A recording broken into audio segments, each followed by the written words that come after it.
Hi everyone, it's Lisa. Thanks for joining me today and welcome to my sewing lair. What's on the board? It's a easy baby quilt. I want to tell you why I like this baby quilt. It's one of my earlier efforts when I was learning how to quilt. It's wrinkly because it's a pre-washed quilt and it does have very light quilting on it. So let me tell you why I like this quilt and I think it's a great beginner quilt.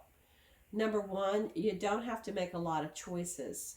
Um, the focus for this is a feature fabric, which is in the top left corner. It's tossed baby owls in a pleasing array of gender neutral colors. And I simply made a second color choice on how to do my four patch, and I elected to pick up the dark apricot in the feature fabric and a white background. So that was really very easy.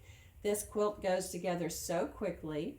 It is 36 by 36, which is my preferred sizing for a baby quilt. I like, basically 30 inches or larger. So it's basically six rows wide,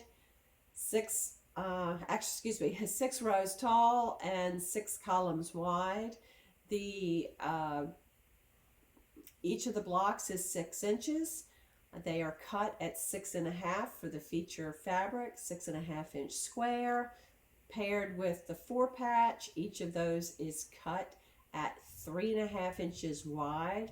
I sew my four patches together using widths of fabric and then subcutting them and then stitching them together and spinning that middle seam so that they lay flat. But other than that, you don't have other than having a nice corner for your four patch.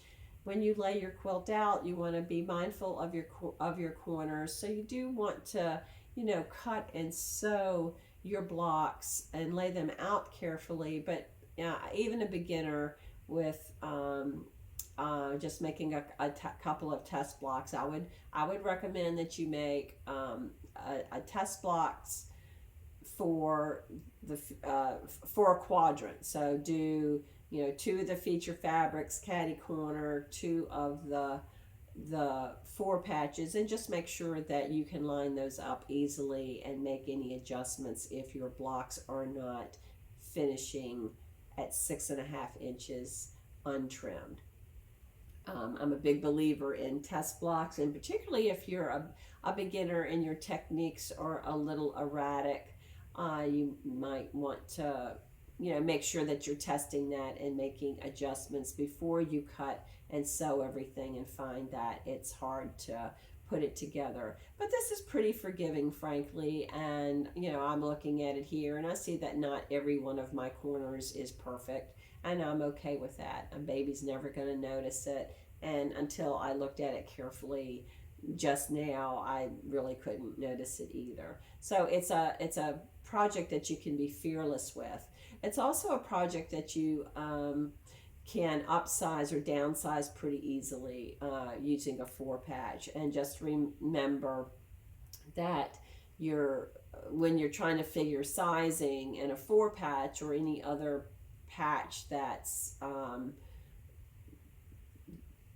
has multiple seams in it. A four patch has two, it's too wide, and you're pairing it with a 6 inch finished block. You want to always work with the finished block sizes. So the finished block at 6 inches will pair with a four patch by dividing it by two and adding a 1/2 inch seam allowance. So each of your squares in your four patch should be 3.5 inches. Now, what makes this an easy quilt is if you want a smaller block for your feature fabric, all you have to do, if you want a 4 inch block, you cut it at 4.5 inches. If you want to size the four patch that goes into it, you take your four patch block, divide it by two, and you get two, and you add a 1/2 inch to that, and you get 2.5 inches, which is what the size of your four patches need to be. So it's a easy thing to remember, and an easy thing to practice, and it'll allow you as a beginner quilter to do things that are of different sizes from patterns that you see that you might enjoy, such as this one. The other thing that I like about this quilt is finishing it is quite easy too. All I did was stitch in the ditch, and that's all I was really able to do. I think when you're a beginner quilter, it's overwhelming to build your skills, and free motion quilting is definitely a skill that needs to be built. No need to do that on a baby quilt. You know, no, the time that you spend, even if you're able to execute it perfectly, is not going to be noticed by anybody. A baby quilt should be, in my view, a baby quilt should be a utility item. It needs to be made, it should be, number one, attractive, but it doesn't need to be ornate. This is an ornate quilt. Number two, it needs to be well made, so your stitching needs to be good. You need to have good seam allowance, because you know, a lot of things come out of babies' bottoms and their mouths, so this needs to withstand, you know, multiple washings. So stitching in the ditch is such an easy way to finish this this particular project. You also don't have to make any extraordinary decisions about what the backing is. The backing on this quilt is different than the front. Let me see what I've got here. I have some speckled fabric that I bought at a good price, and I was happy to use this. And my binding, which is a gray, beautifully complements what's on the back and what's on the front. So that's also something that you can have no or low stress over. And if you've got some remnant stuff, you can use it for both your binding and use it for your back. So there you go. It's a super easy go-to baby quilt pattern.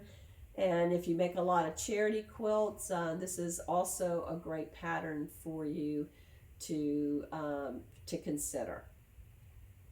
So thanks for joining me today, and we'll see what's up on the board next time we visit.